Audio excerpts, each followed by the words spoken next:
Hi there, my name's Aaron Wilder, and I am the curator of the Amos Eno Gallery exhibition, Unstable Language, on artsy.net, and I am joined by one of our amazing artists, Sean Riley, today. Sean, thanks so much for taking the time to speak with me. My pleasure. Thanks for having me. Yeah, and I thought we could just start about your abstract paintings have taken on a lot of the form of text. I was wondering if you can talk a little bit about how and when you started incorporating text and if there was a particular impetus. Yeah, sure. Well, I've been flirting with text in my images for several years and never quite satisfied with the outcome. Just from time to time, this compulsion to write on my work pops up, and this summer that compulsion came back, and I happened to stumble upon a way of adding the text that really just felt right. Right, it just became like a drawing practice, and the text became more integrated into the entire image as opposed to me adding a statement to an existing image. And this text is composed of actual words and phrases, my own ramblings to myself, maybe generously defined as poetry, if you will. But I mean, the result of this drawing writing process is that this text exists at various levels of legibility. And, I'm excited about using the text in this way because it exists in this unstable place, right? Between this legibility and illegibility, between this kind of mark and signifier. And, it's the text gets layered in this very kind of in the variety of painterly ways that suggest time and space without depicting time and space in this traditional pictorial sense. Right. Um, and as far as that goes, the different ways that people can view your art or read your art, not necessarily read it as in text, but read it as visual text. I'm wondering if you have any thoughts about a lot of people have said that contemporary art, the beauty of it is that there's not one specific way of looking at it or understanding it. So I'm wondering how your work encourages people to view things in different ways. Yeah, sure. Definitely. I think the power of art and even science more so is that it really expands and strengthens the way that we can look at the world, understand the world, and comprehend reality, right? And not that it, not that either of them gives us answers all the times, but it kind of reminds us. There's only questions. Yeah, yeah, and importantly, not don't take anything for granted. Like, don't get settled in what you think you know, but keep asking questions, right? Because there's more to the story.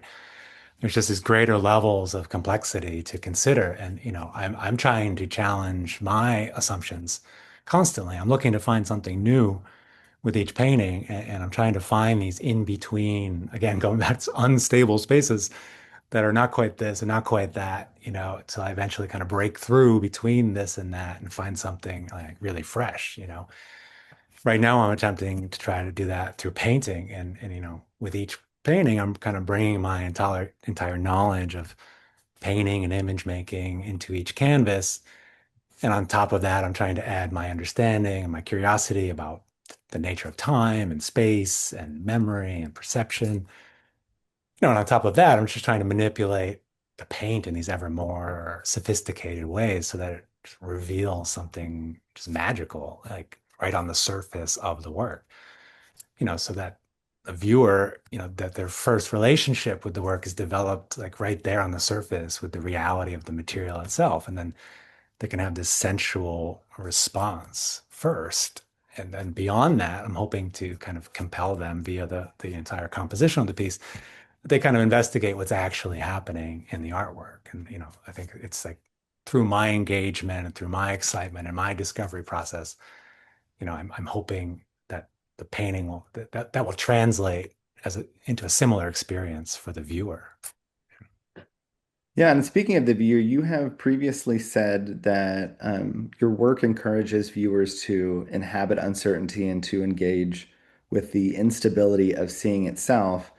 And to me, that talks a lot a bit about um, critical thinking and how that's so important in our particular moment. And it's particularly important and it encourages us to be more engaged humans.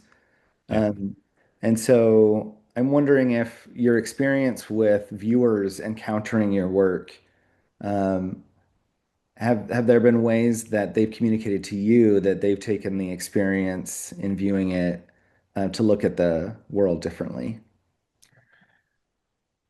Uh, yeah, I mean, I mean, yeah, I mean, I've got that response. I get that. I always love when I get the response where, I've never seen anything like this. I mean, that to me, that's what I'm going for because that's what I'm Right. trying to do myself. I'm trying to make something I've never seen before and get excited about that, to keep this whole process engaging, and I think like that's the most I can hope for, from someone looking at the work is that they come away from it with the notion that there's more out there than they previously thought, and they come away with more questions, like even if that, question is simply like, why would a grown man dedicate so much time to doing this kind of activity, right?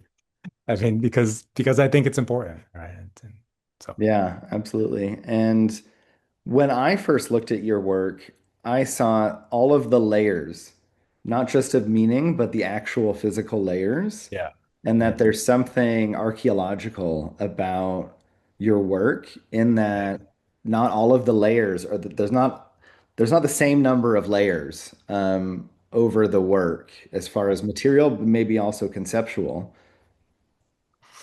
Yeah, no, the layering is, you know, I'm, you know, the archaeological is the right kind of framing of that, where the work is kind of contains these layers of information that are appear as they're kind of being revealed, and that there's a time there. These things are embedded into the surface of the canvas that you're looking at there, um, and that's what I've been excited about with finding this way to embed that text in a variety of ways. And so it really does give the impression that you're stumbling upon something that is, I don't know, much older or much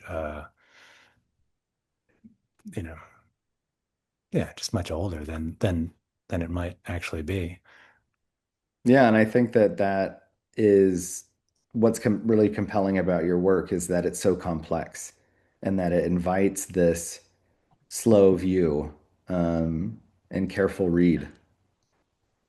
Yeah, I mean, for me, it's like when I'm painting, I'm looking for these really unpredictable, like heightened moments of discovery, right? So, and the trick is like once I find that once I discover something is to like learn how to repeat it, right? And like embed that into my kind of vocabulary and then keep searching for more unpredictable aspects, and you're just building that and adding to that complexity and nuance, and having the paintings progress in that way. And so I'm super excited about all like these discoveries and where they're leading, and I'm trying to just see what else I can do. One thing I'm trying to do is I'm trying to scale these up a bit. They've Mm. been trying to try to extend the working time on them, which is been a challenge. Even though they have all these layers, they typically are built fairly quickly, and I'm trying to extend that time so that I can go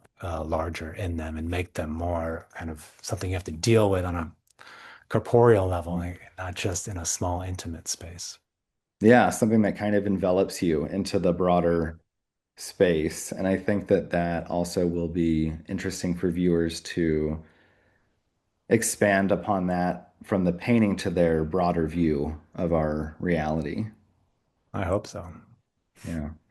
Well, thank you so much, Sean, for taking Yeah, the it's a time to pleasure. speak with me about your work.